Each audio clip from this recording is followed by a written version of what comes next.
Live from Fargo and serving you on TV, online, and on the go. This is Valley News Live at 5. Do you think you're the best driver in your family? Or how about in Fargo? Well, there's an app that will tell if you are.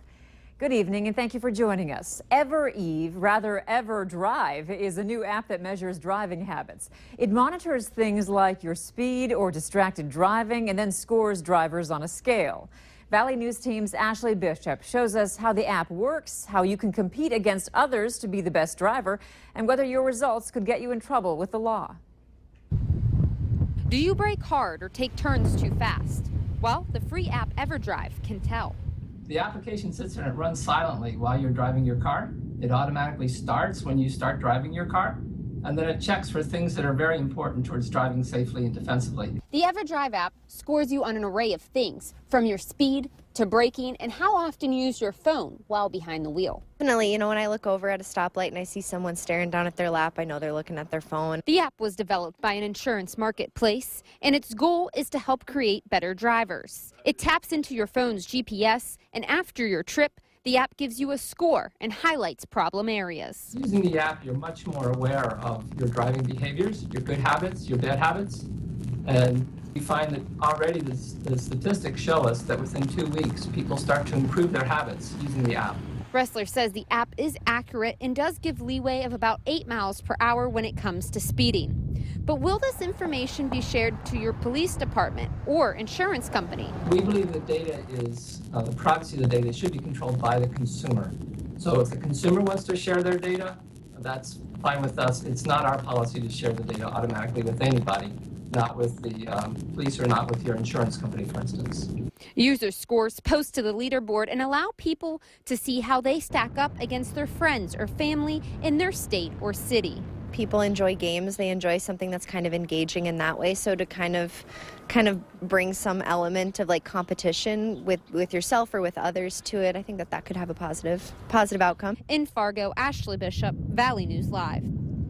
The EverDrive app will run when you're not driving, but you can turn it off. You can also identify when you are a passenger or riding a different kind of transportation, like a bus, so it doesn't affect your driving score. To find out more about this app and the nationwide contest that's going on right now, click on this story at valleynewslive.com. While that app is working to create better drivers, maybe you have experienced crosstown chaos while driving in the FM area. The traffic numbers have jumped, causing people to become more frustrated when they get behind the wheel. People want to race you. Instead of letting you merge, they want to race you to an intersection or race you. I don't understand that mentality. Go for a ride tonight on Valley News Live 10 at 10 and see some of the issues drivers face during their morning and afternoon commutes. We are just 2 hours shy of what's expected to be a historic NFL draft for the state of North Dakota. And fans are already streaming into the official watch party at Herds and Horns. Valley News Team's Cornelius Hawker has been talking to Bison fans all day, some who actually took the day off to see where Carson Wentz would end up. Cornelius joins us live from Herds and Horns with a look at all the excitement. Cornelius? That's right, Andrea. I'm here at Herd and Horns because obviously it's the place to be for Bison fans who cannot wait to see if Carson Wentz is either picked number 1 or number 2 in this historic NFL draft. And I've got to tell you, I've chatted with so many fans today, and they say they're so proud that a guy like Carson is representing North Dakota. I caught up with some of those fans earlier today at the post office where they were buying a commemorative plaque and an envelope which features Wentz celebrating the historic season that was Bison football. We're supporting NDSU, we're supporting Carson Wentz, we're supporting his family, and we're proud of him, and we know that he'll do North Dakota State well. We're just so proud of Carson and just excited for him and what he's going to be stepping into, and just being so excited. Whether he goes to the Eagles or goes to the Rams, either one, we'll be cheering for him. So we're just proud North Dakotans today. Valley News Live at 6, where our sports director, Beth Poole, is actually in Chicago, and she's going to have a live report for you from the NFL draft site. Andrew, back to you. All right, thank you so much, Cornelius. Wentz isn't the only North Dakotan in the draft. Former Shanley football player and Missouri lineman Connor McGovern is projected to go in the middle rounds by most draft analysts. McGovern says it's pretty cool that there are 2 guys from North Dakota at this year's draft. And make sure you tune into KX4 at 6:30 for our special Wentz Watch coverage. Still cloudy out there, but nice temps today. Let's look ahead to this evening with Hutch Johnson in First Weather. Hutch? Thanks so much, Andrea. Our baby steps in weather will continue over the next couple of days, but finally nice to see a 60-degree reading on the map again. Visible satellite behind that shows more sunshine once again along the Canadian border, more clouds south and east. In fact, Alexandria only 45, and the radar shows that across the region we have rain in the Twin Cities, halting some baseball activities there, and the little blue you see there near Watertown, flakes of snow possible there. For us, we should stay dry this evening. Temperatures falling out of the 50s into the 40s this evening. The wind shouldn't be too bad, around 10 miles per hour or less. In Grand Forks, temperatures will likewise be falling into the 40s eventually with a light northeast breeze. We have even warmer weather to talk about. It makes me smile. We'll see more sunshine as well. And we'll talk about our next chance of rain, Andrea, here in just a few minutes. All right, thank you, Hutch. A pregnant North Dakota woman tests positive for the Zika virus, becoming the first in the state.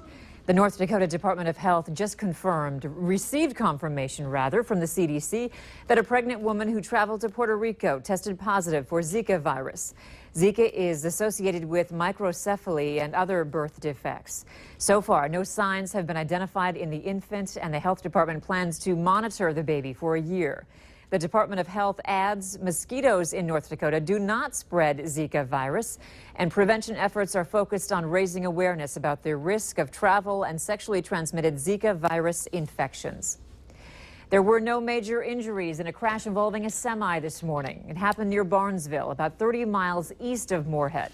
The State Patrol says it believes the trailer the semi was pulling unhooked from the tractor cab for some reason, causing the crash.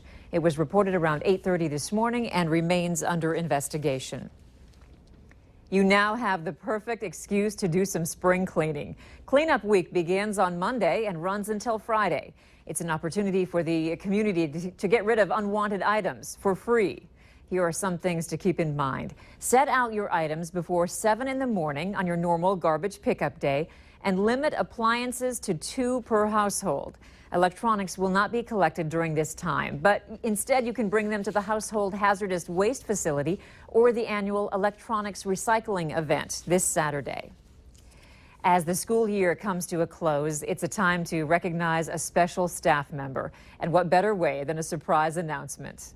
Today, in front of a gym full of students, staff, and invited guests, Shane Martin was named Fargo Public Schools 2016 Administrator of the Year. Martin is an assistant principal at Ben Franklin Middle School. Martin's selection for Administrator of the Year was based on many comments from Fargo Public Schools staff and parents. He has been described as a dedicated leader who empowers and cares for others. A learning center in Stillwater, Minnesota is an alternative school, a place where teenagers who have struggled in traditional classrooms find success in a smaller setting with non-traditional approaches. The school invited a nonprofit called Urban Boat Builders to come in and teach students how to construct a canoe. It's a hands-on project where students do all the work, learning about science, art, and teamwork. What are you learning? What do you think you're learning? Working with people. A lot of these people I never really talked to, but working with them on the boat, I've gotten closer and learned more about teamwork. In the last 20 years, Urban Boat Builders has built more than 250 boats while working with kids. For more information about the organization, head to valleynewslive.com and click on the Hot button.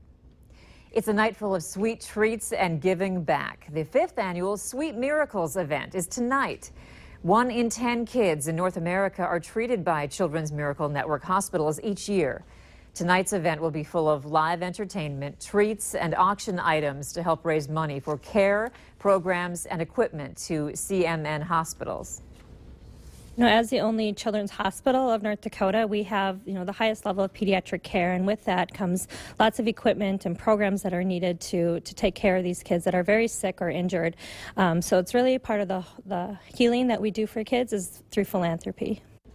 Tonight, the 2016 Children's Miracle Network North Dakota champion will be announced. For tickets, we have a link at valleynewslive.com. Just click on the hot button. Ford is recalling some of its most popular vehicles. That's still ahead tonight. And temperatures reaching 60 degrees in Fargo today. A lot of upper 50s up and down the Red River Valley. The real warm weather well to our south, but it's still snowing in Denver, Colorado.